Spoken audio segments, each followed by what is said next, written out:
Good afternoon, ladies and gentlemen. Can you hear me?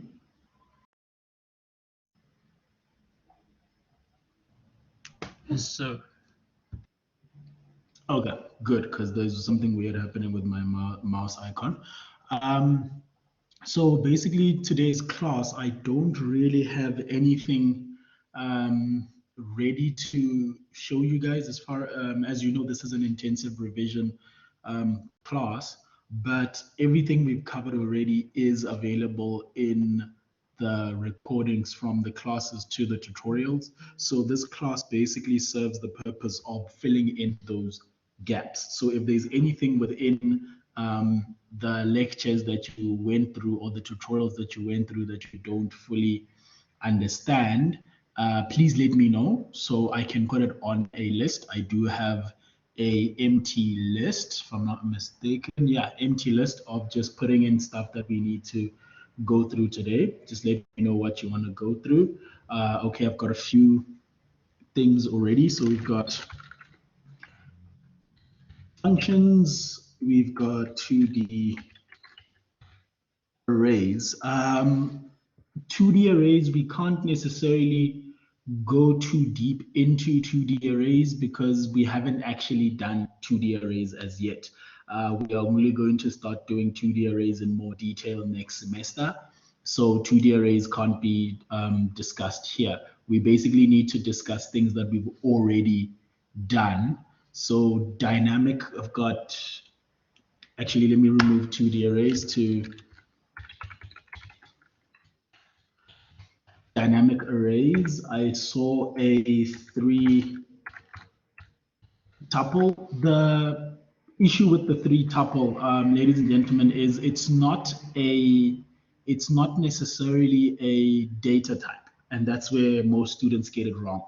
And the reason why we put it up as 3 tuple is to see who's attending class and who isn't. So in all 3 tutorials last week, I did mention that if we are going to store 2-dimensional data in a single variable, that can be seen as a tuple. It's not a data type, it's 2-dimensional data in a single variable. So what that means is this would equal to, for instance, if you wanted to know how many,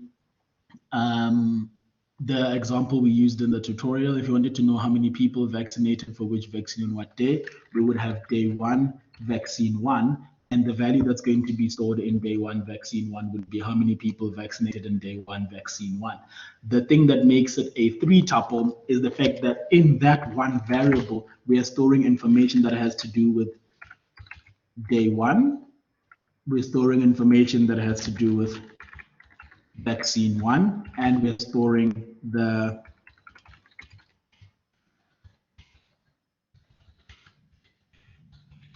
number of people vaccinated. So the 3 part of it would be, here is the first part, day 1, second part, vaccine 1, the third part, number of people vaccinated. Okay, I guess that covers 3 tuple already. We've got resizing of the UJ grid. Let me put that in here. Okay, so those are the 4 things rather. I'd say we have explained tuple, but I leave it on there as well. Functions. So the person that asked about functions, could you please unmute your mic and ask exactly what is it exactly about functions you would like to me to go through? What don't you understand about functions? Will this session be uploaded under recordings? Yes, as just the same as every other session, but I would not recommend that you leave, because as you can see right now, I'm asking specific students what specific issues they have. So chances are you don't have the same problem that someone else has, and we might go through this entire session without addressing your specific issue. And for most of you in attendance, this class is mandatory because you're not doing very well, both in your semester test and in your practicals. So we basically created the session to try and address those issues. What issues are you having on a weekly basis with your practicals, and trying to get those back up. So please do not exit. Ask as many questions as possible. I am here to answer those questions and make life a little bit easier for you. Okay, so going back to functions. So let's start with functions, right? What are the problems? What problems are you guys having with functions that you want me to go through?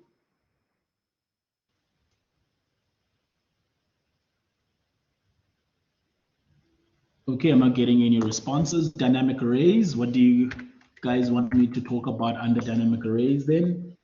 I just don't get them, sorry, because your mic is not working. Okay, you don't get them. Do you understand subroutines? If we don't need to be here, are we still allowed to stay? I'd like to listen to some of the questions other students have. By all means, it's an open for all. There are people who actually need to be here. Those have no choice but to be here. But we're not going to say if you don't have to be here, you shouldn't be here. You can definitely be here. If you have any questions yourself, please do feel free to answer those questions. How do you access values inside a dynamic array? So access values, question mark. Okay, so again, let's go back to the student who said they don't, you do understand a subroutine. Okay, so the fundamental difference between a subroutine, so let's say subroutine, and let's put a pipe there, function, right? Let's okay, let me do this.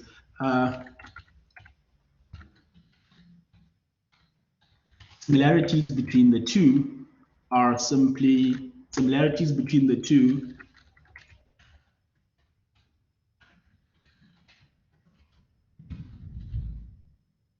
to do one thing. Are you happy with the fact that both functions and subroutines need to do one thing? So for argument's sake, the subroutine that we have been working with recently is the place text into grid subroutine. All it does is place text into grid. I've seen some students that have tried to do other things in there. I can't hear anything. I'm sure everyone else can hear me. I'll just tell the student to please rejoin the session.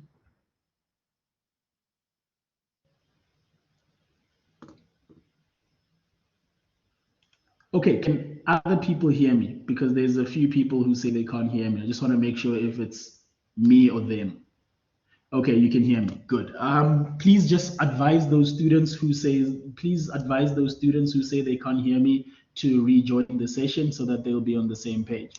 So similarities between functions and subroutines is that they should all do one thing. So for argument's sake, the subroutine we've been working with is place text into the grid. All it does is place text into the grid. It doesn't do anything more, nothing less. Okay, same thing with functions. When you declare a function, it needs to do one thing and one thing only. Similarities also would be, I guess I'd be pushing it by saying this, but all of them need to be defined by the user.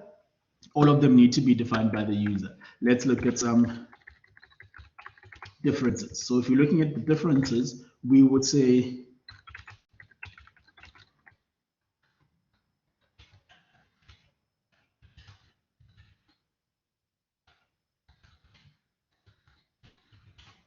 subroutine does not return, a function returns. Okay, that's one thing. And maybe we can say a subroutine is defined using the word sub, and a function is defined using the word function. Among the similarities as well, we can say both can accept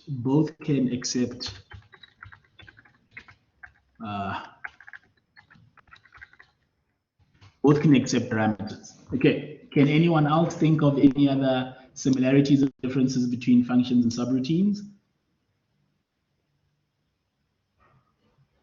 So let's actually look at, I was going to go through, yes, TG Mufukeng. If you can unmute your mic, go ahead and ask your question. Okay, that hand went away very quickly. I was actually going to go through the memo for has a data type. Okay, so from the returns, we can say returns a data type. Okay, that's a fair look at it. The differences between parameters and arguments. It's basically the same thing. We don't use the word arguments as much, but those two words are interchangeable. So for instance, if you have private sub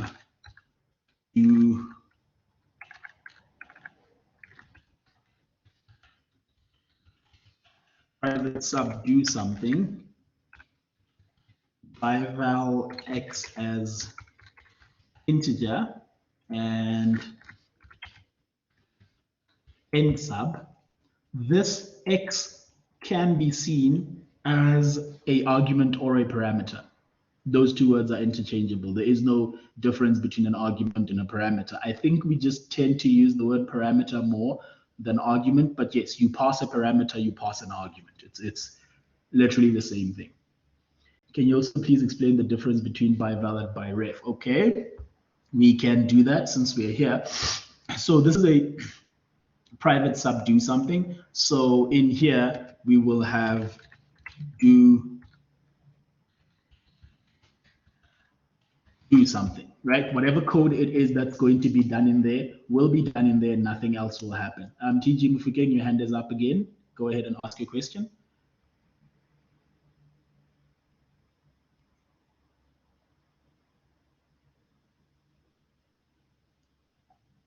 Okay, if you can't unmute your mic, please just type out your question in the chat window. I will get to it. As you can see, I am answering questions from students as we go.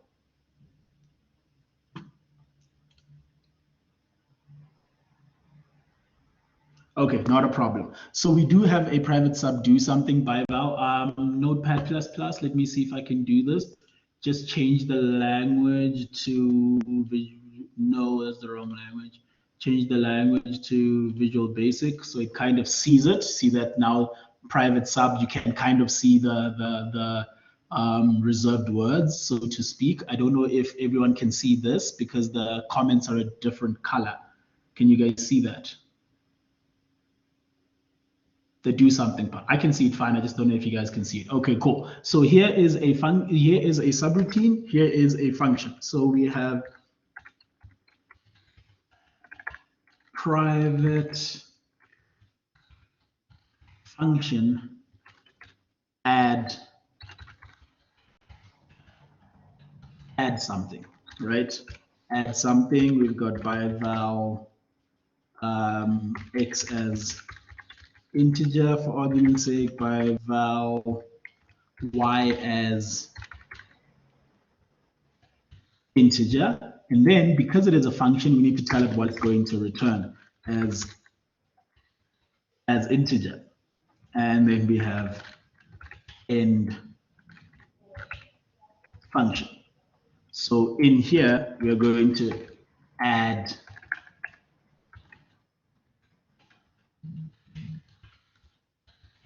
something. Okay, those are the fundamental differences. The differences between a function and a subroutine is a subroutine does not return anything, and a subroutine is defined using the word sub. Both of them can take in any number of parameters or any number of arguments, but structurally speaking or syntactically speaking, these are the differences between the two. One is a function that returns something. In this case, it's an integer. The other one is a subroutine that doesn't return anything. So a subroutine would ideally maybe put information somewhere or create a message box. So let's say MSG box.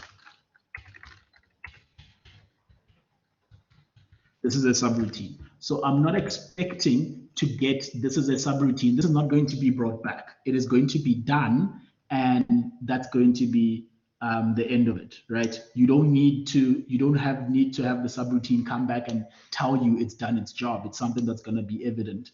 In class, I made an example and I said, if you asked one of your younger siblings or your cousins to go and wash the dishes, are you expecting them to come back and tell you that they've washed the dishes? Who's expecting that to happen? For your younger sibling or whoever you send to go wash the dishes to come back and say to you that they've washed the dishes. Chances are no, right? It's going to be something you can see that they've washed the dishes.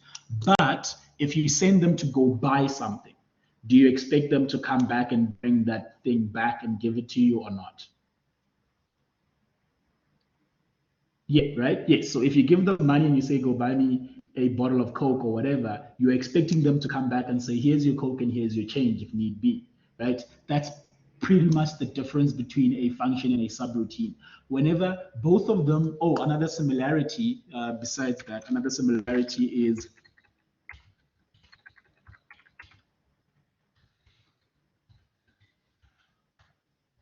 they are used to reduce code reuse.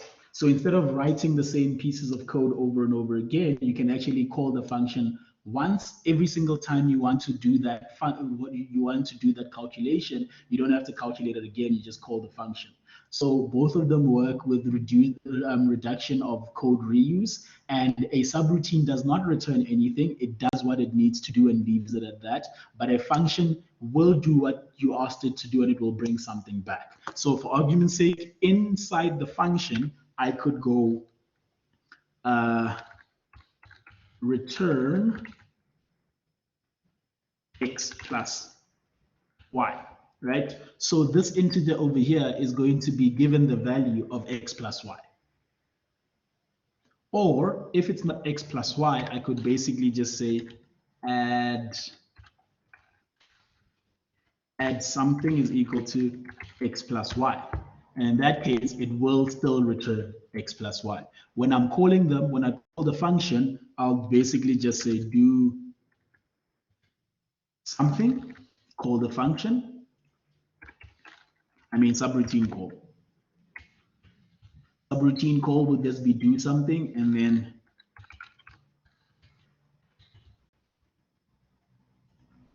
function call would need to have a function. So it would be something like ans is equal to add something, and I would have to give it 1 and 2. I'd have to give it those parameters. So in do something's case, okay, there is a parameter there. Let's say do something, and I give it hello, right?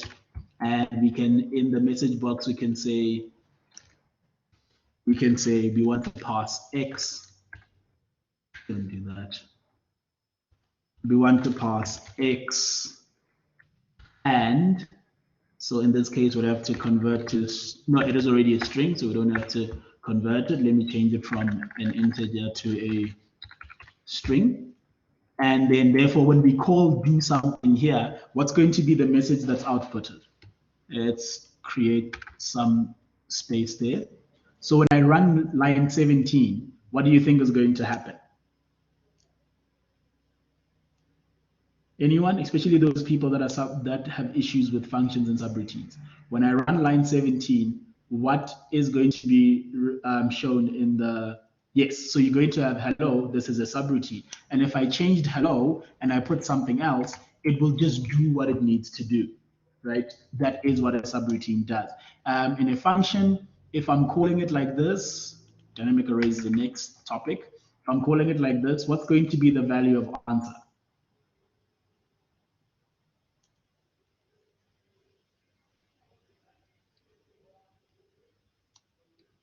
The value of answer will be 3. Yes, because we're going to be essentially adding 1 plus 2. So the nice thing about this function is every single time I want to add something, I no longer have to write x plus y. I just call the subroutine and it will add those things for me. The same thing with this subroutine. If I want to say someone's name and say something with that person's name, I no longer have to call this anymore. I can just pass it the name and then the message will be automatically added there. Okay, I think I've covered most things with functions and subroutines. There was a question about the difference between byval and byref. So the differences between, I'm just going to get rid of this on here. So That was not supposed to happen. So the differences between those by val is equal to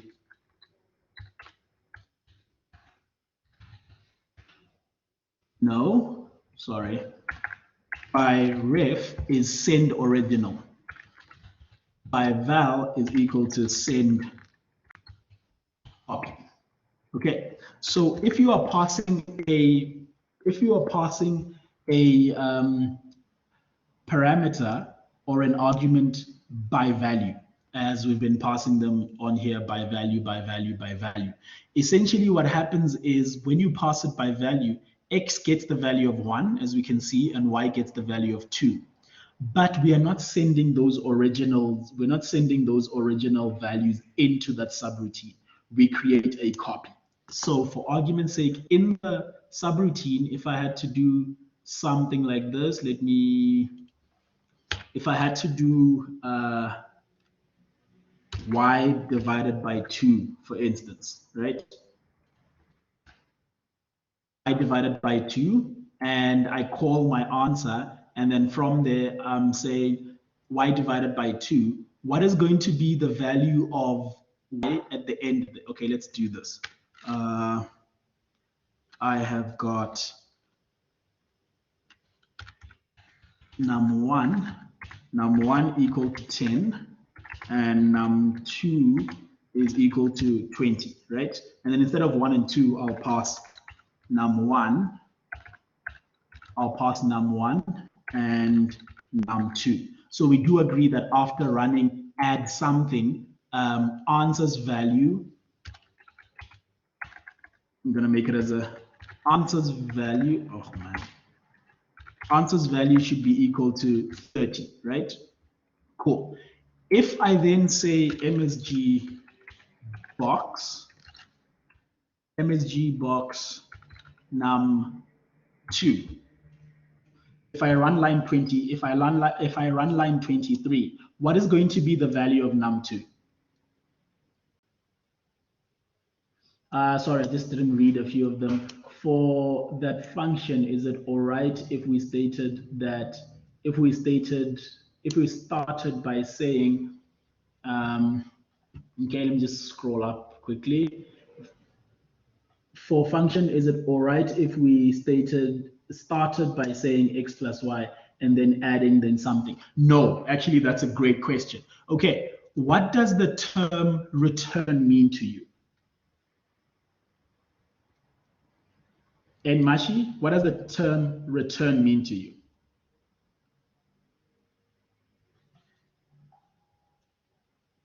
Anyone? What do you understand by the word return? If you were doing something or you were going somewhere and I told you return now, what would you do? You would, no, not in the context of coding. And that's I've noticed that some of the issues that you guys are having you are overcomplicating some of the questions. So I'm asking about just return, not in a coding context, just the word return. Bring back, right? If you were going somewhere and I called you and I say return now, what does that mean? Are you still going to carry on with your journey? No, you're not. You're going to come back, right? The same thing applies with coding. The moment my code gets to return, it will return back to where it was called. So as it's running, if we had a breakpoint here by line 21, the code would skip up to line 13, then run line 15, then run line 16. Anything below line 16 will not be executed because we will at line 16 be given the command to return, so we'll return back to line 21. Can we say return is a reserved word? Yes, it is. It's currently in a different color. It is in brown. So you can assume, obviously, because this is not Visual Basic, it's not going to be highlighted in blue, but it is a highlighted word. You'll notice most of the words that are highlighted in brown here are reserved words in the Visual Basic language. So what I did is, in order to get that to happen, I went to, if I say normal text, it won't read it as anything. But if I go to language and I tell it the code that I'm writing is Visual Basic, it highlights it in a Visual Basic text where you can see the differences between reserved words, strings, comments, and all of that. Do we have to put return, or can we just say add x plus y in the function? Well, they do both, they do the same thing. That's why I have both lines of code here. It's either return x or y,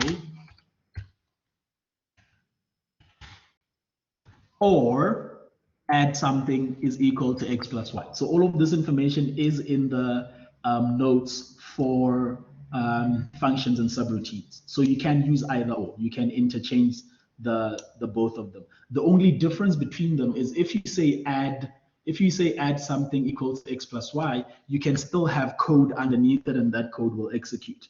But once you hit return, nothing is going to happen. So in actual fact, I should just move these two around so that return is the last thing and there's nothing after return, because if there was something, nothing would happen. Okay, I think I've answered that question. How do you know when exactly to use by val or by ref? Okay, going back to by val or by ref, that's what we're talking about. So right now, if I am passing x by value, y by value, do I want to change those numbers? Do I want to change anything? No, I don't. So if I did add something and I call num1, num2, when I'm showing num2 over here, most of you did answer this question before I went on that tangent. You said the value of, there's some of you that say 10. Okay, no, it won't be 10, because the number that's going in here, num2 that's going in here, or num2 that's going to be the value of, num2 that's going to be the value of y is a copy. So this y is a copy. Whatever happens to the copy does not happen to the original. So in this case, if I want to display num2, I will display 20. Yes, Beam Gadi, your hand is up. Go ahead. If you have a question, you can unmute your mic and ask your question. BR Sutole, no, because if you say return add something, okay, in this case, yes, if you did do add something, you can say return add something, because add something does have the value of x plus y, so that can work.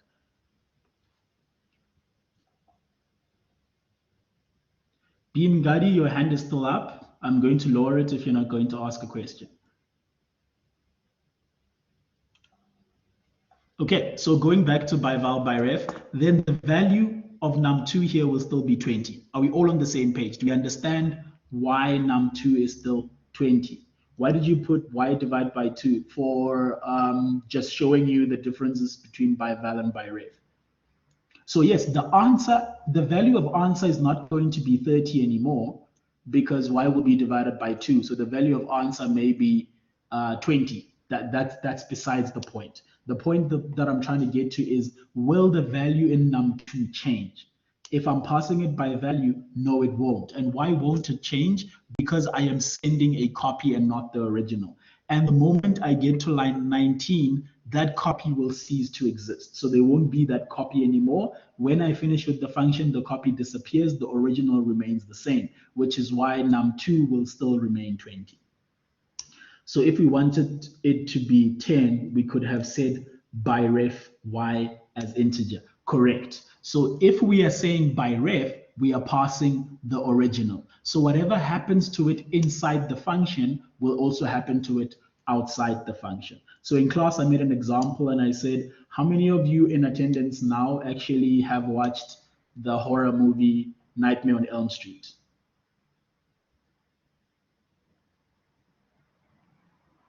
Anyone? Have you heard of the movie Nightmare on Elm Street with Freddy Krueger? Okay, a few of you have heard of the movie. So if you have a dream right now in a normal running of the world, if you had a dream now and something bad happened to you in your dream, let's say maybe you lost a limb for some weird reason in your dream. When you wake up, do you wake up with the missing limb? No, you don't. Okay. That can be seen as bival because the person in your dream is not really you. It's a maybe a copy of you. So whatever happens to the copy does not necessarily happen to the original, right? We can all get behind that. But if this was a Freddy Krueger movie, if you lost your limbs in the dream, would you still have your limbs when you woke up?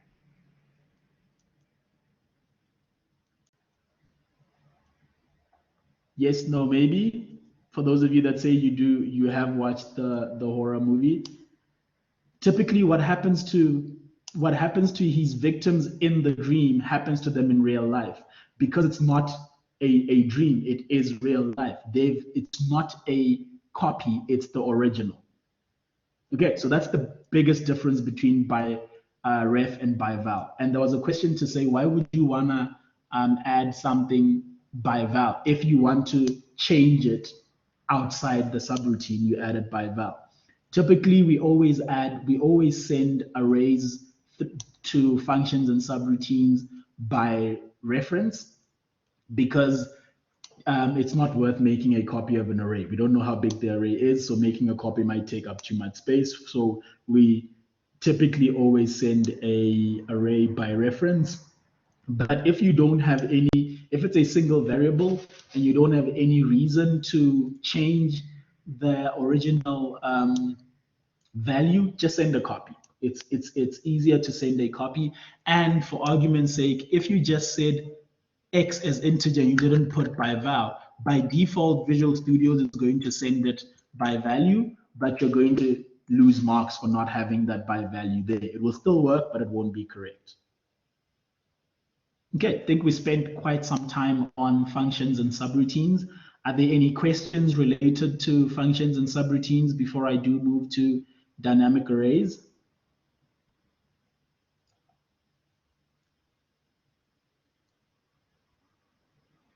Ladies and gentlemen, are there any other questions? No questions. Okay, because this tutorial is basically driven by you guys. I am going to discuss whatever it is that you guys want me to discuss. Okay, do we declare local variables inside functions? Yes, you can declare local variables inside functions. There is no issue with that. Let's do that here. Let's remove that because there's no reason to have that.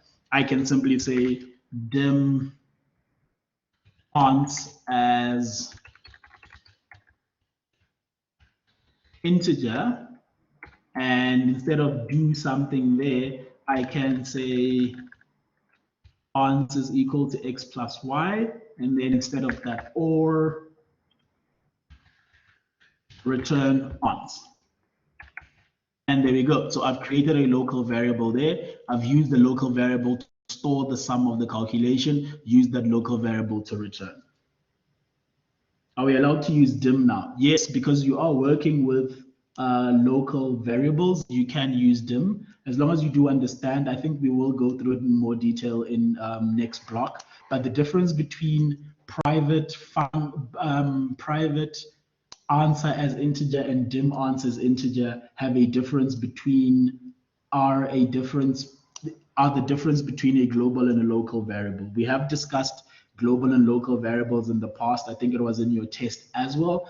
Unfortunately, in this tutorial, I cannot discuss your semester test simply because on Monday, the SIG test people are still have to write. So that will be discussed next weekend, or it will be discussed in class and the assistant will discuss it next weekend as well. We just don't want to give the people that have not written the test an edge because those two tests are going to be similarly related. What's the difference between local and global variables? Okay, let me think of a example. So for those of you that have TVs in your room, right? So you have a TV in your room and you have a TV in the living room, general living room. Everyone in your house has access to the general living room, right? Everyone in your house has access to that TV. That is a global TV, so to speak. Anyone that's in the living room can pick up the remote, can change the channel, has the access to see that TV. But the TV in your room only belongs to you in an ideal world, so to speak. Only belongs to you. No one else but you has access to that TV. Some people in that house don't even know you have this TV, right? Let's say I'm coming to visit your house. I have no way of knowing that you have a TV, but I can see the global one there. That is the difference between a local and a global variable. So a global variable only exists within that private sub or private function. So if I had a button over here, let me say private sub btn underscore click. It's generally what they look like. End sub. Okay, so I'm starting a new thing here. Create more space. So I have private name as string, and I have dim surname as string. Okay, so I have button click, button one click, and I have, that shouldn't be sun, that should be sub rather. No, just sub. And I have another button click 2. Okay. Within button click 2, so my program starts here and my program ends here. So we're going to assume this is inside a public class. That's all fine and well. We're going to assume it's inside a public class. Sub. Okay, my question is, within btn1 click, do I have access to name?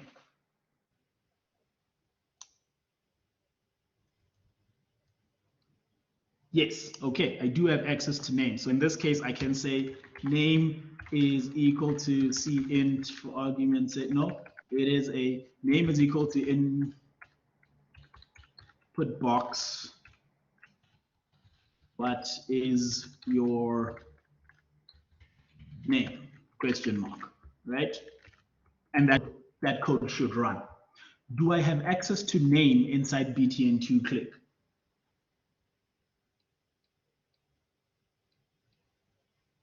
Yes, I do. Are values declared using by val or using by val and by ref global? No, I would say when you create global or local variables, they're always created by reference. You are creating the original. There's no copy that's created. Okay, so I do have access to name. So in here, I can say MSG box hello and name. So when I click btn2, this should show because I do have access to name in there, right? Cool. Do I have access to surname in btn1?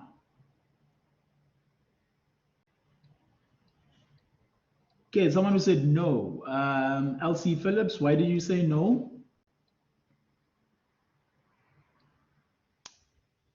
The answer is yes. Okay, you misheard the question. Fine. So I do have access to surname inside. Okay, obviously, maybe it's because I didn't declare it correctly because that didn't make sense. But I do have access to surname, so I can say surname is equal to input box. What is your surname? Question mark. So that code should still run because let me just make it the same thing, surname, because surname is declared inside this private sub, right? That still should work. Do I have access to surname in btn2? No, I don't. Okay, does everyone understand that I don't have access to surname in btn2? The reason I don't have access to surname in btn2 is because btn2 is declared within button 1. When I get to the end of button 1, I can no longer access that variable because it's local. It only belongs to this. It only belongs to this button. It cannot exist outside of that button. So if I then said MSG box, hello, name, and surname, I would get an error. Visual Studios would highlight surname in red and say surname has not been declared, or it's the error is surname has not been declared, or the permissions have not been set, something like that, because it only appears under BTN one click, or rather because it's declared under BTN one click. Okay, does that make sense? Are we all on the same page? Does everyone have any questions about the difference between local and global variables? Let me just read some of the questions here. I have, can I allocate two jobs for my function? For example, say return A plus B and say return A minus B, or I have to create two different functions for each. If you have an if statement to say if an input is this, then I can say A plus B, else return A minus B, then it's pretty fine. But you can't return A plus B and return A minus B, because the moment it runs return A plus B, it will not run return A minus B. So for argument's sake, you could have that and say, let's say bival Z as integer, right? If I bival Z as integer, I have answer there. If I say if Z, that shouldn't be a space there. If I say if Z is bigger than 0, for argument's sake, then answer is equal to answer plus y. Answer is equal to x plus y, and then we can have a else. Else, then ans will equal x minus y, and we have to end if. Let me just make this right. And if dim, and then return ans. In this way, answer will be returned as either x plus y or x minus 1, depending on the evaluation of z. Okay, I hope I've answered that question. Let me go down and see some more. Because it only appears under BTN one click, yes. Can I allocate two jobs for my, okay, you asked that question twice. I think I've answered it already. If I haven't, please do clarify so I understand your question better. Can we declare variables by dim surname as string outside a subroutine?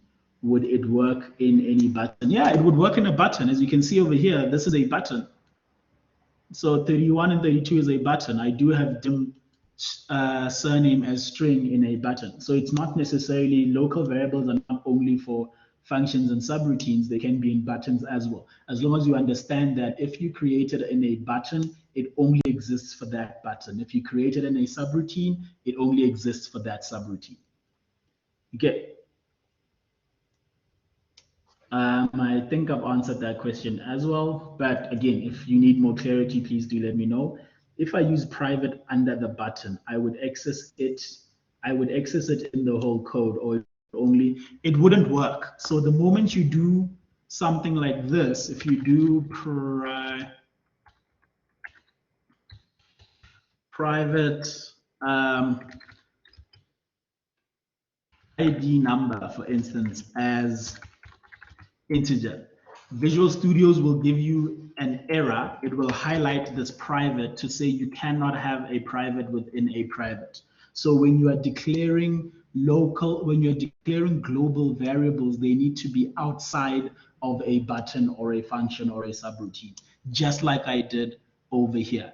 If you try and put them within a function or a subroutine, you're going to get an error. I'll show you an example of this when we go through the memo of practical 6. Okay, yes, it will cause an error. You are correct. It will cause an error. I'll show you what that error looks like.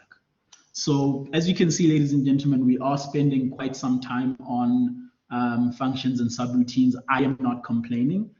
The more questions, the better.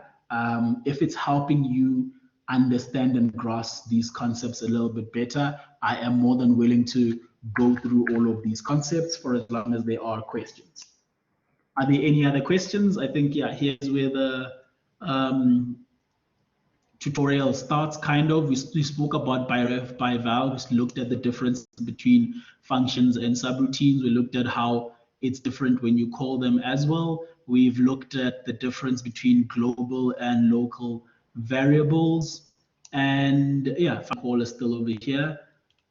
Can we move over to dynamic arrays, or are there still questions regarding functions and subroutines?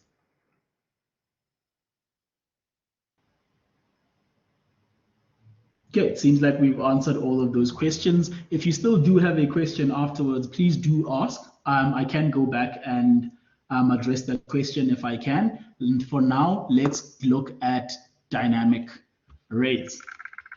Okay, so what problems do you guys have with dynamic arrays? Let me know what issues. You said there was one person who says access values. We'll look at how to access values inside an array now. Is there anything else? So the creation of an array, you have private my variable as integer for argument's sake, and this is a single value variable, and I can have private my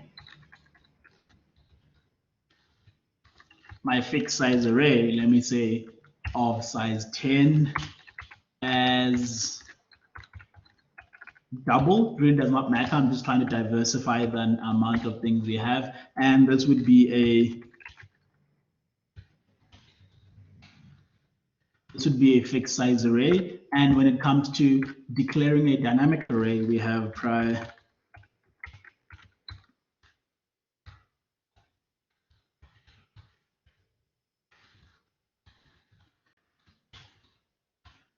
as string for argument's sake, and this is a dynamic array. Typically, whenever you want to, I'm going to make a space here to, typically whenever you want to create a dynamic array, it needs to be accompanied by a size. So I have my private array, and then I have private, let's say num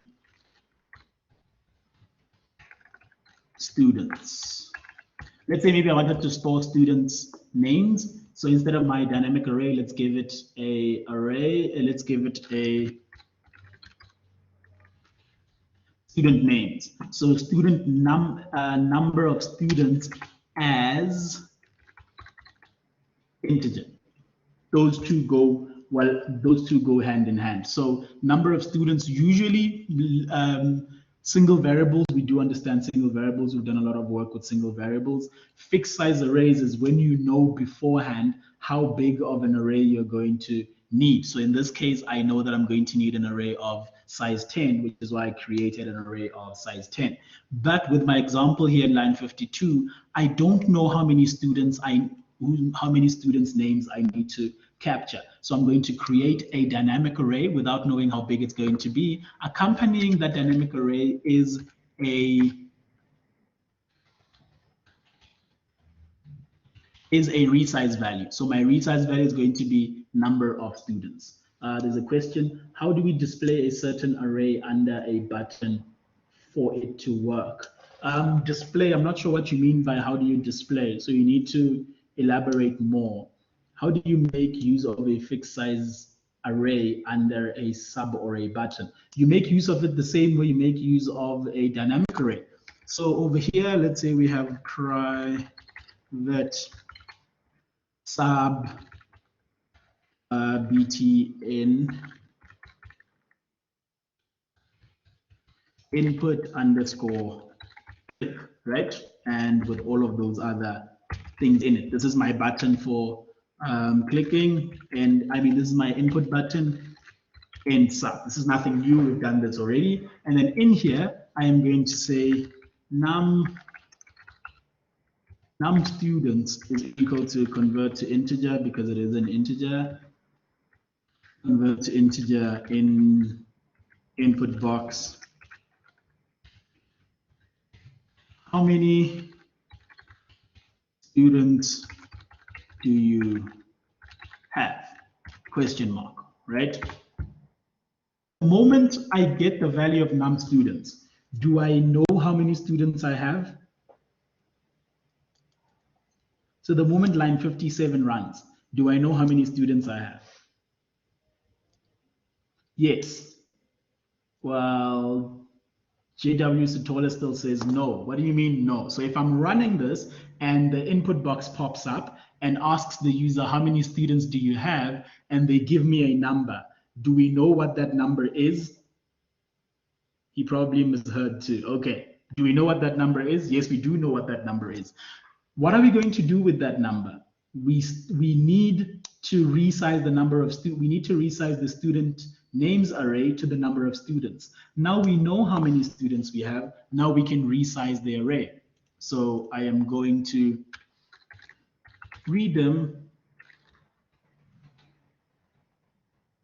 student names to num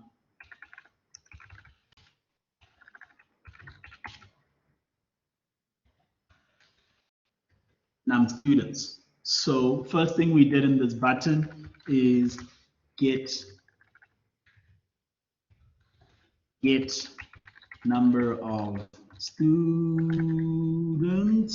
And the second thing we did over here is resize the array to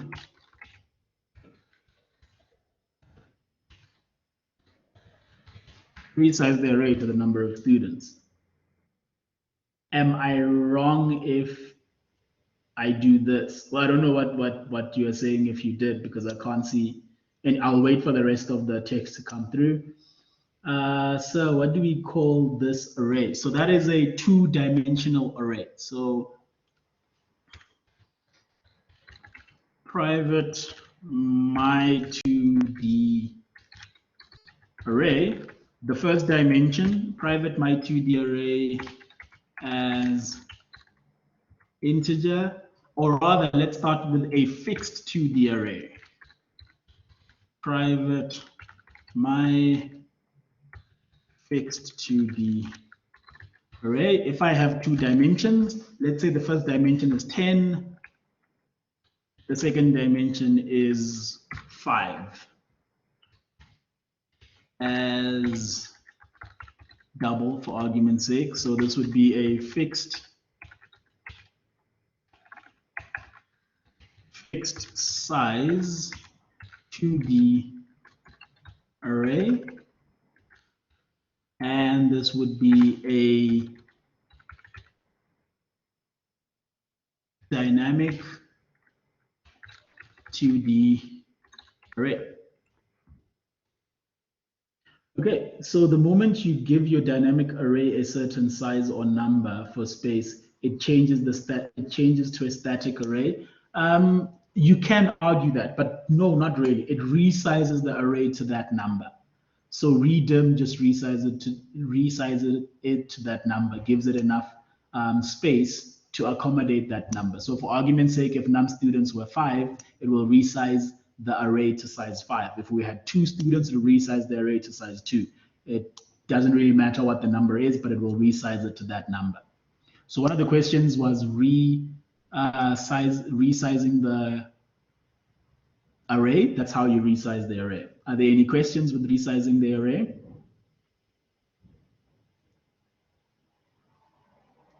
The other question was, how do we go to a specific spot in an array? So let's put information into this private sub. So this would be not input, let's say initialize, button initialize. Let's put some information btn input underscore click It's also a button with all those bells and whistles, and we've got end sub. So we know we want to get information in the array. So we want to get the information in the array in all of the pieces of the array. So let me read the question. Private counter as integer, private num people as integer. This code is under the button read them number of people to counter, number of people equal to counter, cint number of people, how many? Okay, let me just copy this and we'll go through it. It's very wrong, but we'll go through it. Let me put it on here. So private as integer, that's what you have. You have private num people as a dynamic array as integer, and then you have code that goes under the button, and that code is read. So this is a button. So this is a button. Let's just create a button. I'll copy this, copy that, put it over here, and we'll call it btn example. So inside btn example, this is what you have. So this is one of the reasons why trace tables and what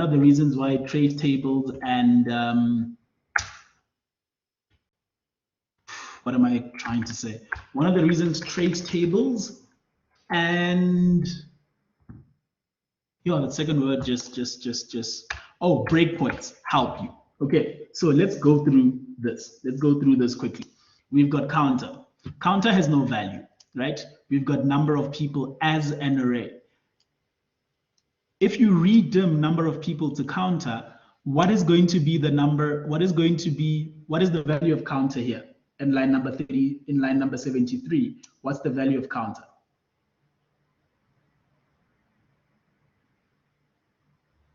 And Machi, you're the one that asked. It's 0, right? So we are initially resizing the number of people to 0. This is why this is wrong. And then you're saying number of people at counter, which is also 0. Basically, what you did here is you swapped around these two lines of code. The first thing you need to do is you need to know number of people. You need to know how many people you have. So instead of counter, we will have num people, right, as integer. And then you have number of people for whatever reason, or rather, let's just call this people. Let's say we don't know why we are getting this, but we're getting people. Before we read them people, we need to know number of people. Then we can do this. You can start by saying, I just call it num people. Num people, and num people is not an array. So num people is just a single variable. Num people is equal to how many people. Then the user will give us how many people they are. Let's say for argument's sake, the user says they have 17 people. Okay, in here, we're going to resize people to num people. Now, how big is our num people array? It's now 17 blocks big. Does that make sense? So what you did over there was incorrect. And the reason it was incorrect is because you moved those two lines of code together. Even if you did try to run it, it wouldn't run. Okay, glad I answered your question.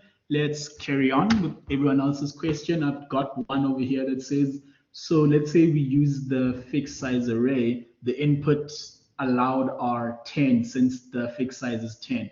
So my array size 10, question mark. So it's not, if you are inputting stuff, that's not how you input. You need to go through each and every one of them. Okay, so in this case, our array is, at this point, it doesn't matter if our array is a dynamic array or a fixed size array. So let me create an example with both of them, right? Here is my information here. So I'm going to put that over there to say 10. Okay, so I don't have to resize this one because it's fine. It's already set to 10. That's why I resized that one. So our program starts here. So forget everything above that line. Our program starts here. So we have number of students, fixed size array. I don't know why we have that fixed size array, but we have it for some reason. So in our initialization button, we need to get the number of students in order to resize the num student array. We don't have to resize this one because it's already set to a number. So now let's get to populating our arrays, right? Let's start with the array that we know where it ends. We know my fixed size array has a size 10. So we need to go through 1 to 10, filling in the information that we have. What tool do we have that can count, that can help us go from 1 to 10? From what you've learned last block, what do we have that can? A for next loop, yes. So I'll have for, let me do it this way, dim x as integer to show that I can have a global local variable in a button, and I say for x is equal 1 to, where are we going to? It's 1 to 10 because I know that my function, my array has 10 spaces. And then we have next x, right? Then I can have my array name to say my fixed size array at x should equal to, convert to, no, what is it? It is a double. Okay, convert to DBL,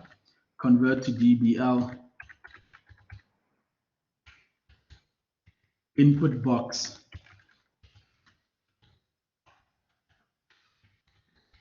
enter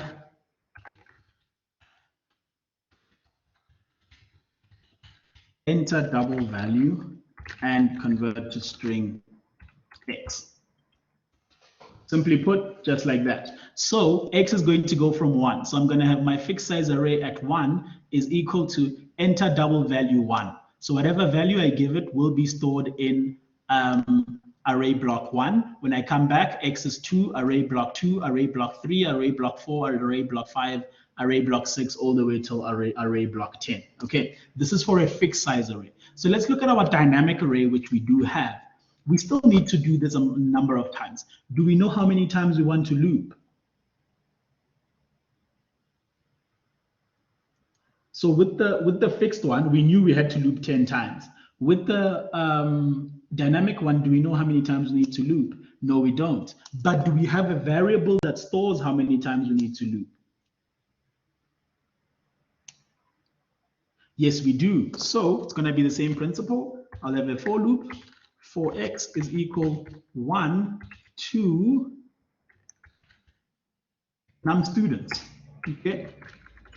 Next x, and I will have next x, and I will have it's called student names. Student names at x is equal to, it's already a string, that's fine. Input box, enter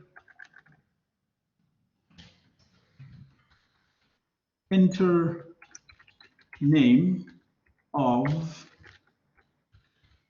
student, convert to string x. So in this case, x starts at 1. So student names at index 1 will say enter name of student 1. So when I enter the name will be stored in index 1. When I enter the second one, third one, it doesn't matter how many num students I have, it will loop from 1 to that num student. So again, if the user say they have 100 number of students, it will loop 100 times. If they say they have 5 students, it will loop 5 times. So the only difference between the for loop above and below is the one above we knew is 10, and the one below we didn't know how many times we need to go through. So that's why we are using num students. Brackets meant is an array. I don't know what question you are replying to, but okay. Would it be num of people that have input? Yes, correct. That's why num students here, because we've got number of people here. Once we knew how many people we have, we resized our array to number of students. So whenever we want to do something, we're going to do it from 1 to those number of students. So I noted that the for loop starts from 1 to 10. Since we are populating the array, aren't we supposed to start at 0? That is to say that we start populating from index 0. Yes, ideally, yes. But for informatics 1 purposes, we never populate the 0th element. We only always start at 1. So if you wanted to do 0, you would have to do, if you wanted to do 0, if you were asking for 10, it would make 11 spaces. So if you would have to go from 0 to 9, which means now from here, if we are going, you have to go from 0 to num students minus 1, which is too much of a hassle to do. So instead of 0, we start at 1 because we know we need 10. Then we've got 10 places. We ignore 0, start at 1 to num students. We ignore the 0th element. How can you calculate the total if you're using a dynamic array? Simple. This is a dynamic array. Here's a dynamic array that has numbers, right? We've given the values to this. So let's say for argument's sake, the 1, 2, 3, 4, 5, 6, 7, 8, 9, 10. So let's say those are the elements, right? And for the first one, we've got value 8. For the second one, we've got value 4, 6, 8, 9, 2, 37, 5, 23, 4. How would you get a total of these numbers?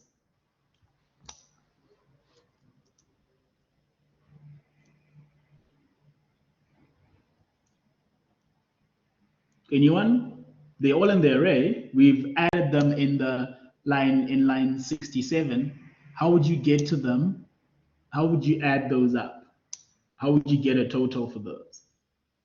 So let's actually have a button, create another button. ETN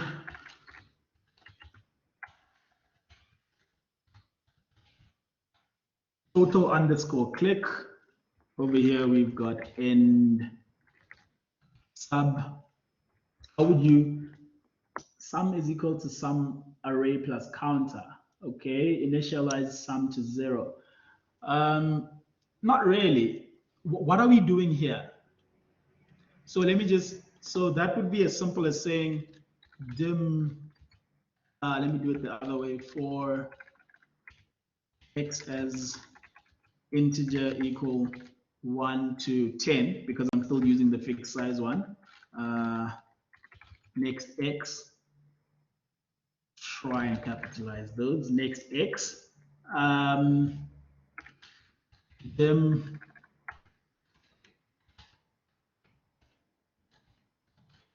total as double, because the array is a double array. Then I can say total is equal to total plus my fixed size array at x. Okay, then basically what I'm doing is the first time it runs, and we can say, for argument's sake, total is equal to 0. Okay, so when total is equal to 0 the first time, when we run it, then it's going to say total, which is 0. If we run this through a trace table using those values we have above there, total is equal to 0. So we have 0 is equal to 0 plus, what is the value of my fixed size array at 1? 8 plus 8. Okay, so we run it again. When we get to 2, total is now 8. 8 is equal to 8. What is the value of my fixed size array at 2? 4. So we've got 8 plus 4, and that is, no, that's 4, right? Next step, we've got 8 plus 4, that gives us 12. So we've got 12 is equal to 12 plus, what's the third value? 6. Okay, now we have 18 is equal to 18 plus 8, 4, 6 plus 8. Okay. And then now we've got 26 is equal to 26 plus, we've added 8 plus 9. Now we have 35 is equal to 35 plus 2. Then it's 37. 37 is equal to 37 plus 34. That should be a plus. And we are up to, my calculation says 71. 71 is equal to 71 plus 5 plus 5. That puts us at 76. And 76 is equal to 76 plus 23. I'm sure you guys get the point by now, but let me just finish this. And 10 was a very bad number to start at. 99 is equal to 99 plus 4 plus 4. Therefore, at the end of the day, total is equal to 99 plus 4, which is 103. So basically, this is the calculation that the computer would do when it ran that for loop 10 times. Does it make sense? Is that an example of a trace table? Yes, basically we're just tracing what's going to happen at each and every iteration of the code, which is quite simple. You don't necessarily need to do this in a table, but it can be a table to say total, what is going to be the value at the end of this code running? But it also makes it easier for you to understand what the code is doing.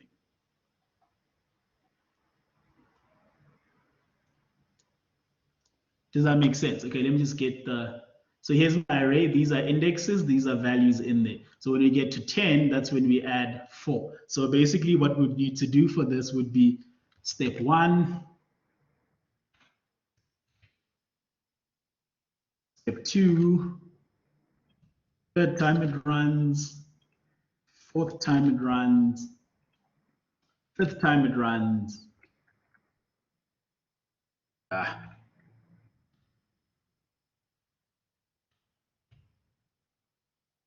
Fifth time it runs, the sixth time it ran, 7th, 8th, 9th, 10th time. And since it runs from 1 to 10, it's only going to run until 10, and that's where we get 99 plus 4. So we come back after recess, which groups will be online and which groups will be in person. You can check on Eve, but besides checking on Eve, just look at where you were last week. So if you were online last week, then you're in person. I don't have that data in front of me, unfortunately. As you can see from my computer, I'm not actually using my work computer. This is my personal home computer, so I don't have that information on here, unfortunately. But yeah, please do look on Eve.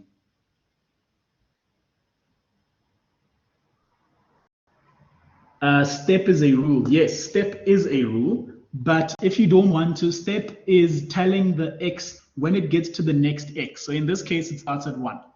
When it gets to the next X, it increases by 1. So I don't need to tell it to step because that's what it does by default. But if I wanted it to move by more than 1 or less than 1, then I'd have to put a step. LC Phillips, your hand is up. Can you hear me? Yes, I can. Okay, so take for instance, you're in a situation where you have to call up a specific value from the array. Like for example, if you want to get a value from where the array is equal to 5, how would you call on that 9? Because where 5 is where the array is equal to 5, so over here. Yeah, so how would you call on that 9, that specific value? So we don't look at specific values. We look at where that value is. So if you wanted to see value, if you wanted to see that 9, you would say MSG box, for argument's sake. My my fixed size array at 5. So my fixed size array at 5, what I'm using is the index. So what it will do is it will go to the array, look at the index and say at 5, what value is at 5? The value that's at 5 is 9. So then what will be displayed here will be 9. I think so. So you have to use Yeah, the so extra bracket. yes, Oh, wait, an never extra mind. bracket. Not really an extra bracket, to just tell it, I want my fixed size array, but where in my fixed size array do I want? I want the index at 5, or I want the index at 2, or whatever index it is that I'm looking at, right? But in this case, that's why over here as well, I'm saying my total is equal to my fixed size array at a certain index, and that index is controlled by X. So X will be at 1, at 2, at 3, at 4, at 5, all the way till at 10. So if I want to go back and change something at a certain index, I can say, look at the index. So this is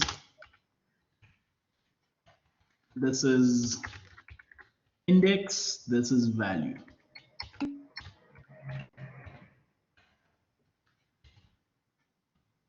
This is value. That should be very good.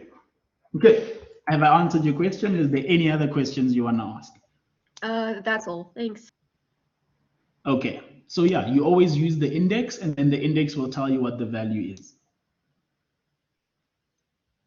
And maybe if we want to go from the value to the index, we can always have an if statement. So we can have for, let's say I wanted to find out where 9 is in that whole thing. I could say for X as integer equal 1 to 10, because it's still our fixed array, next X. Then I can say if let me take this up a bit. Okay, I'm gonna just get rid of this to give me more space. If my fixed size array at X is equal to 9, for argument's sake, then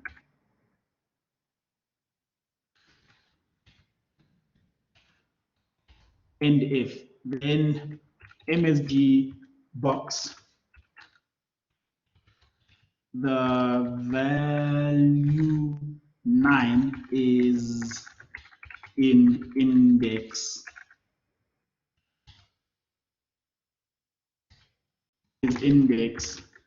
convert to string X. Convert C string X. Okay, so in this case, it will say my fixed array at 1, is that equal to 8? No. Is that equal to 9? No, it's not. At 2, is it equal to 9? No, it's not. At 3, is it equal to 9? No, it's not. 4, is it equal to 9? No, it's not. At 5, is it equal to 9? Yes, it is. Then the message box will say the value 9 is in index 5.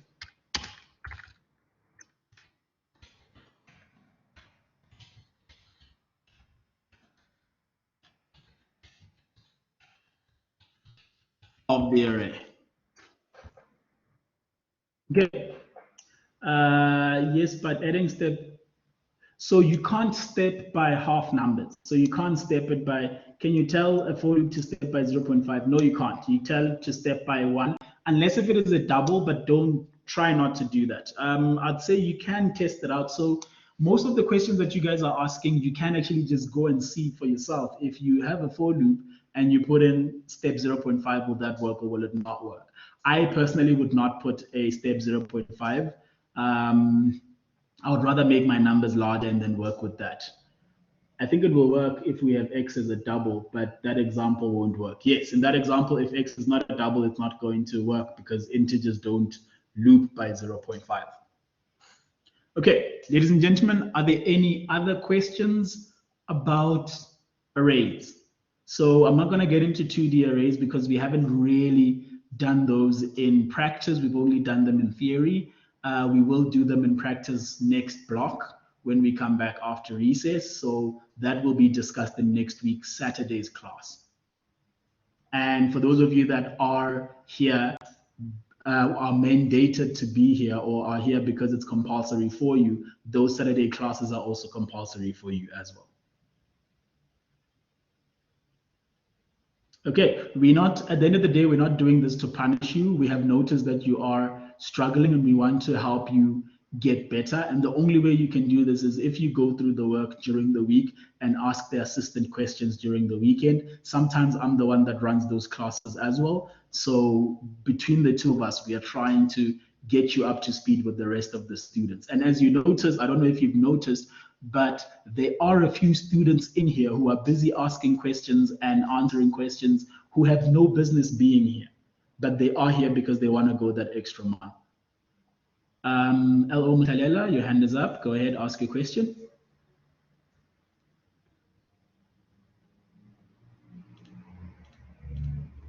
Hello. L.O. Mutalela, your hand is up. Please ask your question. So if there aren't any more questions on dynamic arrays, you're still raising your hand, and I'm saying you can go ahead and speak, but you are not. So if you can't speak, please type it out in the chat window. Okay, I'm going to lower your hand now. Okay, please type it out in the chat window. If I want to populate an array without a for next loop, so every time I have to go specify each index every time, yes, you would have to say populate at 1, populate at 2, populate at 3, populate at 4, which is why a for loop is the easiest way to populate because it goes through all of the indices one after another. Okay, if there aren't any more questions with dynamic arrays, we do have resizing of the grid. I don't know why this is an issue, but I'm not here to judge. I am here to give answers. What about resizing the grid do you guys have issues with? Okay, we still have one more question that has to do with arrays. The question is, sir, the type of for loop must be the same for the type of value step. Yes, obviously, because if you look at the for loop is working for x, right? We're going for x 1 to 10. So when we say next x needs to be the same value. X is an integer. For loops typically work with integers, which is why the 0.51 will not work, in my opinion. But you can definitely go ahead and try it and see what happens. Okay, I would not do that. I'm saying I would not step by 0.2, by 0.5. And also the fact that this is not this is not actual Visual Studios. I don't know if this will work. If I say as double equal 1 to 10, step 0.5. But also, if I did that, if I said as double 1 to 10, step 0.5, isn't it just as good as saying for integer is equal to 1 to 20? Right? It's easier to do it like that than to just step by 0.5. So I still don't get how we can access the index like on Prac 6. How exactly are we supposed to do that? Prac 6, we will go through the memo of Prac 6, so I wouldn't worry too much about that. But what do you mean by specific day to which the total? So you ask the user what day they want. So I'll show you I'm running practical 6 now. So let's initialize practical 6. How many days is the vaccination drive? Let's say 4 days, right? There we have day 1, day 2, day 3, total average vaccine numbers. So input, how many people got vaccinated on day 1? 100. I pressed something there, didn't put in an integer. I apologize, I'll try run it again. Come on, just break already. Okay, it's broken because I didn't put in a string. That's fine. Let me run it again. I mean, I put in a string instead of an integer there. It is running, I think. Oh, there we go. So again, initialize how many vaccine days for input, how many for day 1, 100, how many for day 2, 300, 250, 320, right? There we go. Calculate. There's the total, there's the average. So additional numbers. So right now, tell me how many, which day do you want to add? So obviously day is part of my array. So which, basically this is asking you which index do you want? I want index number 4, okay.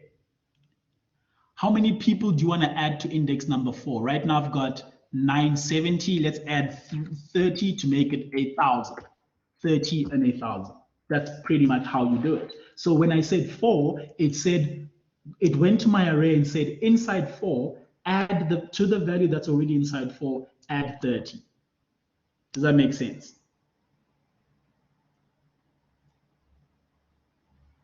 Yes, no, maybe? Okay, we will go through the memo if we have enough time. We have about 30 minutes remaining. That's why I just want to go through the resizing of the grid quickly and see what issues people are having. And then we would have essentially covered all of the issues everyone has. TG Mfugeng says no. What no what are you knowing to? What question are you saying no to?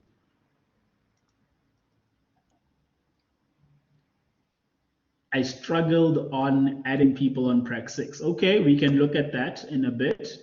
We'll look at that when we go through the actual memo. Let's look at resizing the grid. Anyone? There was someone who had an issue with resizing the grid. What issues did you have with resizing the grid? It seems there are more people that struggle with that than people that have resizing the grid issue. But let's look at this resizing grid issue. Adding people. Okay, let's go to adding people, and then those with the resizing grid issues we will get to that. So let's look at this question again and let's understand it, right? So your program should allow the user to specify the number of days. Your program should store and display the number of people who vaccinated on each day of the monitoring. The user must be able to add additional people by specifying which day and the number of additional people they have vaccinated. The total must be calculated, the average must be calculated. Cool, let's look at the actual memo. So over here, I did use most of what we've discussed today is used in this memo. I just didn't want to go through the memo first without diving a little bit deeper into the concepts themselves. So over here, we have our display subroutine. I have got days. So days and ND, as I said, if it is a dynamic array, it needs to be accompanied by a resize number, right? So I'm labeling, here is a subroutine to put things into the grid. Here is another subroutine to label my grid, and I'm passing it number of days. So I'm labeling day, vaccine, total, and average. You've seen that already. Calc total. So here's a function. So I did my total as a function. So I've got calc total by ref values as integer, because as we said previously, every time we are passing an array, we pass an array by ref. So I've got D as integer and it should return an integer. So here's my local variable, dim tot, it stands for total, as integer equal to 0. So for X as integer 1 to D. So D is the number of days that we are running this for. Total plus equal value at X. So value at X will be value at 1, 2, 3, all the way till total, return total. That is by total calculation. I've got a function for calculating the average where I'm passing the total, I'm passing the number of days, and it brings back a double. So calc average, which is the name of the function, a different way of returning is equal to total divided by number of days. Cool. Then in my initialization button, I ask ND. How many days is the vaccine drive? Once I know how many days the vaccine drive is, I label my grid. I'm calling label grid to the number of days. Label grid is over here to the number of days. It will label everything. Then I'm resizing my days to the number of days. Okay, in my input button, I have got 1 to number of days, how many people vaccinated on day D. So day 1, day 2, day 3, day 4. In this case, you see inside days, D will go from 1 to how many ever number of days. As after I do get the information from the user, I populate it in the array using, I populate it in the grid using the print grid subroutine. In my calculator button, I am calculating the total because we did look at the total. I am calculating the average. We did look at the average. After calculating the total, calculating the average, I am displaying them in the, okay. Here is my add button now. I'm saying end days, number of days. Okay, I made them global variables. I could just easily have made them local variables. Let me, because I'm not using them anywhere else. Let me do that. Local variables. So we spoke about when you're making local variables, you can't just say, what the hell did that?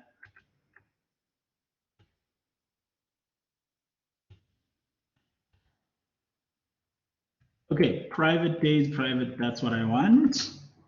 And I want to put them in here. So the question we had earlier about private, I can't say private day and as integer, right? It's going to complain, and when it's complaining, it says private is not valid on local variable declaration. So you can't have a private within a private. Again, we discussed this. So I'm just going to dim them because they are local variables. Dim my local variables, and then end days says which day do you want to add more people? End values say what is the value, right? From there I go days. Days is my array. I say days where days at index n days. Days at index n days plus equal n value. So go to my array. Inside my array, go to the index that n day is. So if I have 5 days and the person says day 2, go to day 2. Day 2 already has values inside of it. Increment that value by n numbers. And then the reason why I made my total and my average functions is because after adding that information, I need to do the total, do the average again. So I'm calling my total and average subroutines twice. The question says Prac 6 memo shared on Eve. No, it is not. But this is Practical 6's memo. We basically just went through it. Are there any questions?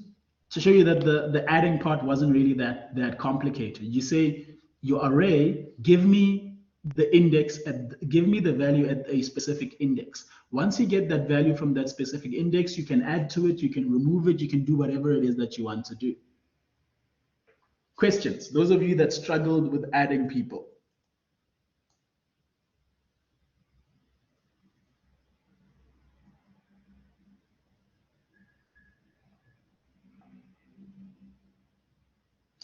If I am to share the memo, I'll only share the executable and not the code.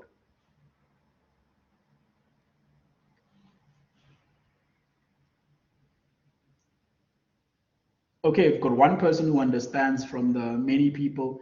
Would a similar approach be used for this week's practical? No, it will not be, because this week's practical is single variables all the way. So you can't do it like this. But this should have been quite simple if you understood the concept of arrays properly. If you may ask, why isn't the code shared? Because there's more than one way to do this. This is not the only memo that should exist out there. And the issue is when we start sharing code, instead of you guys understanding the code and writing code yourselves, you're going to regurgitate that code in the next practical. Right now, if I do give you this and you notice, I'm sure you've seen that practical 7 is about eggs and practical 6 is about vaccines. If we gave you this memo for vaccines, we're going to have people in practical 7 who submit things that are talking about vaccines. And that's not what we want. And it shows that you don't understand. You just took the code from the previous memo and submitted it. Chances are whenever I show you code, that code is already useless. You can't use that going forward for something else. The biggest thing you need to take away from it is the lessons and know how to use certain things to your benefit going forward. Can you please explain line 75? Not a problem. Line 75, place text. I'm placing text into the array. I'm going with my subroutine allows for row, column, and then text, right? And my row is number of days plus 1. My column is 1, and the text that I want to display is total. I can't display total as is because total is a integer, so I need to convert that total to a string in order for it to be displayed. Have I explained line 75 accurately to you?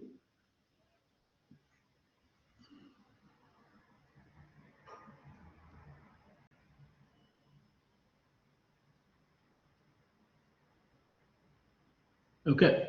It's pretty much the same thing we've been doing. The same with line 77. It's row. Row is number of days plus 2. Column is 1. And the value is average. So if I run it, and those of you that, the person that had a question with resizing of the grid, where am I resizing my grid? Oh, I'm resizing my grid over here. That's basically how you resize a grid. Why is this not running?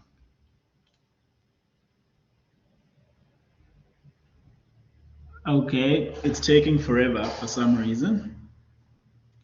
Also, my computer is really old, so it does kind of take a while. So again, if we run it, initialize how many vaccine days, let's say 2. 2 vaccine days, vaccine 1, vaccine 2, input 100 people, 100 people, total 100. And then if I say add which day, day 1, how many people, 900 people, then I've got 1001 there. And immediately after that, the total increases and the average increases. If I say, ooh, but I did a boo-boo there, 200. Okay, the total increases, but the days don't. So I need to actually fix that. That's something I did not recognize. I did not realize was an issue.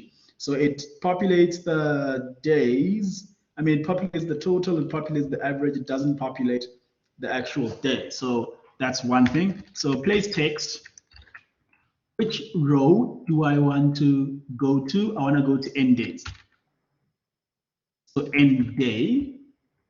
Which column? Column 1. And what do I want to display? I want to display n value.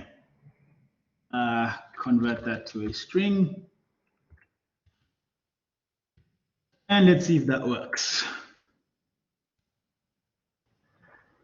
So see why one of the reasons why we don't share our memos as well, because they're not 100%. This is not the end all and be all of how this code should be written. There's multiple ways that you guys could have gone about it. And now we just found a bug in the memo. Well, not really a bug, but an oversight. So initialize, let's do 3 again. Input, let's do 1, 2, 3. Total 62. Let's say day 1, and now I want 90 people. Should say 90. Oh, okay. I see what's wrong with that as well. It shouldn't say end value because end value is just the value that I'm getting now. It should be end days. So the value plus the one that already exists. There we go. Let's run it again.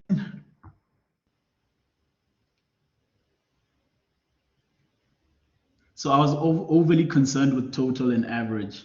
Can you please explain that 74? Okay, I will explain it now. Let's run it first and see if it works. 3, 1, 2, 3. Oh man, 2, 3. Calculate. Okay, cool. Add number. I want to add to number 1, and I want to add 20 people, which should give me 143. Yes, 143. There we go. The total is updated. The days, the average is updated as well. Let's say day 3, I want to add 20, 37 people. That should give me 40, and everything gets increased. Is it now line 75? Let's go back. Let's look at what line you want me to look at. Tell me which line. 70, which one? 75. This one. 75. Okay, we've got my total, right? Total is equal to calculate total, days, and number of days. So calc total is a subroutine I created that calculates my total for me. So it says total is equal to 0 for x as integer, 1 to number of days, total plus equal value at x. So value at x is the array that I passed. I passed it by reference because it's an array. We always pass arrays by reference, and I returned the total. So the reason I made it a function is because I knew after adding, I'm going to need to calculate the total again. So I'm calculating the total the first time in the button total, the same thing with the average. But after I increment or after I add more people, I need to upgrade my total. I need to update my average as well. Instead of having to do those things again, I just call those functions to do that work for me. Does that make, and that is the beauty of functions. So every time I need a total, I no longer need to calculate it myself. I just needed to pass it the array and pass it the number of days, and it will do that total. It will calculate that total for me.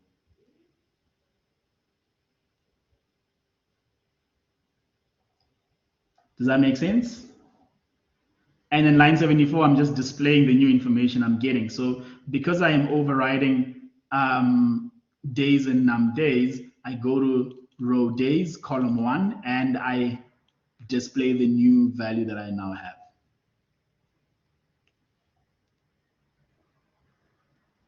Okay, ladies and gentlemen, again, this is not the only way to do this, right?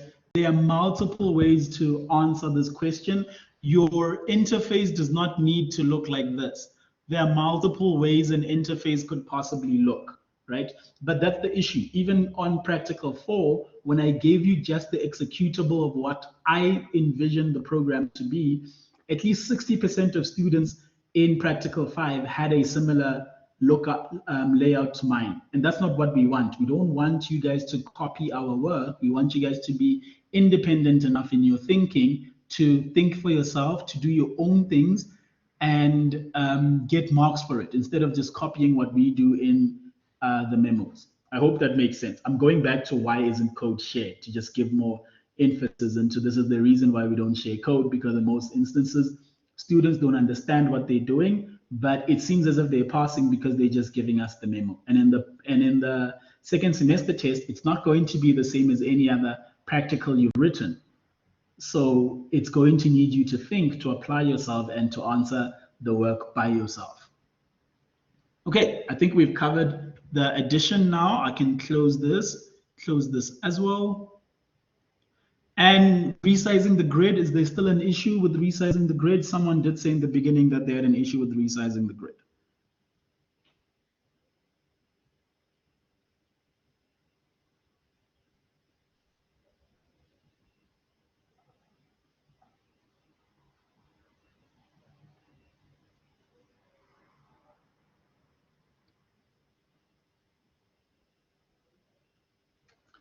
Not for me. Okay, while I wait for that person to come back and ask those questions, obviously I can't answer questions that have not been asked. I'll wait for them to come back to me and ask the questions. In the meantime, we have just about 15 minutes left. I did say that roll call is going to be taken in the beginning and at the end of the class. So I'm just going to create the attendance slip now.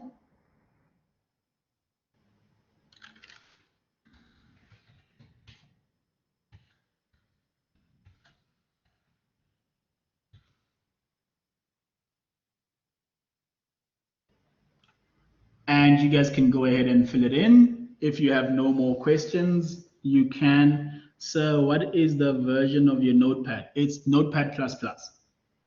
It's Notepad++ with a black skin on it. That's the only difference. So you can get it to look like mine with basically everything on my computer is dark mode, even my browser. Usually if I was doing this on campus, the background would be white and the text would be black, but I spent too much time on this, so I had to make it dark mode for the sake of my eyes.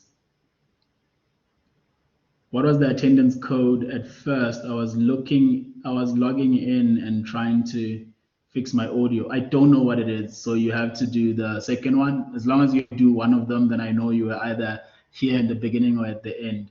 Do we write the attendance code twice? Yes, I'm trying to make sure. Usually what we do have is students come in the beginning and do the attendance code and leave and don't attend class. So in this case, I'm going to check if you were here in the beginning and if you were here at the end of the class. It's for those that are supposed to be here.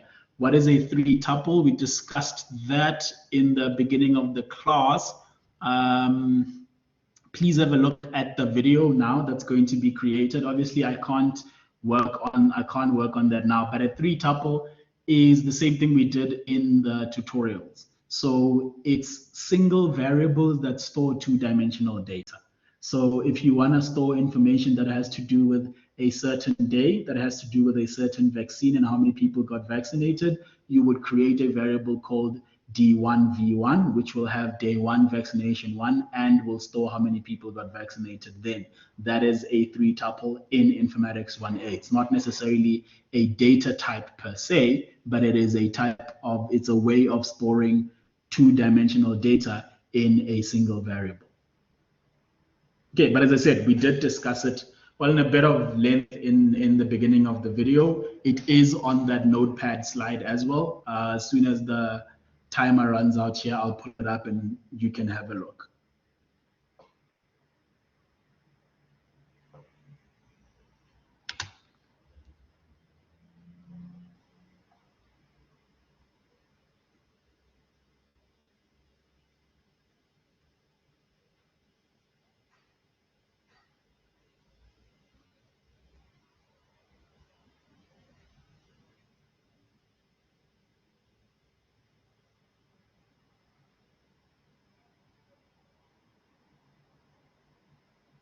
Okay, ladies and gentlemen, if you have no more questions, feel free to disconnect. As I did say, we do have about 10 minutes left.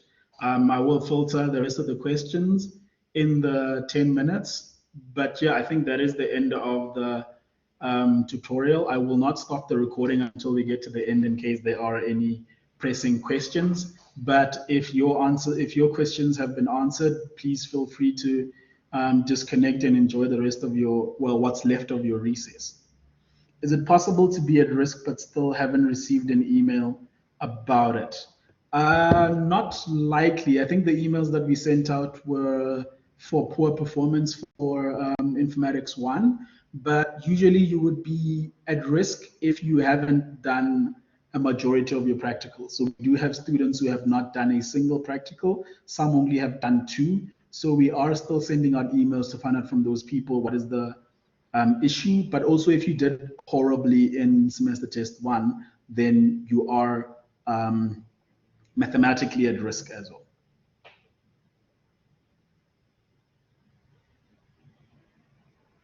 I hope that answers your question.